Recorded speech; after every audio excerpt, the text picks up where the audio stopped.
This is a story about my granny's house. If you're coming through Lone Cedar and you head down Highway 869, you'll eventually get to a spot where the blacktop turns into gravel and the old pines begin to look worn and heavy. You'll come around a curve and there will be a little driveway to your left with a cow pasture on one side and a prolific squash garden on the other. Before you even get out of your vehicle, the fleshy sweet smell of magnolias seeps into your pores and the buzzing of cicadas dance rhythms through your skull. The land around is an old land, and the trees cast shadows on the ground that whisper secrets about its inhabitants. The house that sits on this land is a beacon, a place of comfort and protection from all ill will that God, the universe, or any family curse can throw at us.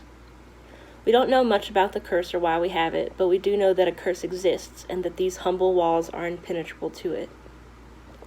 Built in 1950-something, rolled in on a truck and placed on some cinder blocks, it is a house that raised 4 children, lost 2 husbands and a daughter, saw the birth of more than a dozen grandchildren, saw a couple of them go to prison, and watched as more than a few were lowered into an early grave.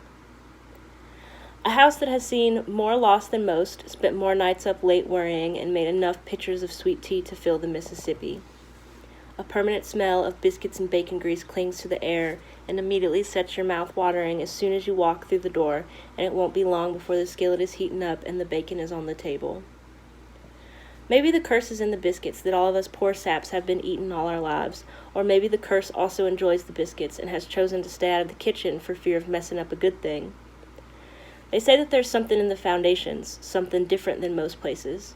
Maybe that's what makes the biscuits and gravy taste so good on Sunday mornings, or maybe that's what gives the sugar toast and cornbread something a little extra special. Daddy says the only thing that lives in the foundations is the termites, but I think it's gotta be something else. It is a home that people cling to. Even once they've gone and passed, you can still find folks clinging to it. Although easily mistaken as a mirage in the summertime heat, it just takes a little squinting, and I swear you can see all those long-lost kinfolks walking around the yard and sipping on a glass of sweet tea, laughing at the rest of us. It is a house that doesn't fold under pressure or break under the weight of loss. For every day it spends in mourning, it also spends a day in celebration. It is a home that understands the importance of its job, understands its need to bring people together, understands that the ties of family have been hammered into the floorboards, and that there isn't a heavy enough heart that a glass of sweet tea at the kitchen table can't lighten, even if for just a sip of time. Beneath this roof, within these walls, family comes together over and over again to laugh and cry, sometimes all at once. It is a sacred place, a place that even a curse as strong as ours respects, even if it is just out of fear that it'll wreck the biscuits.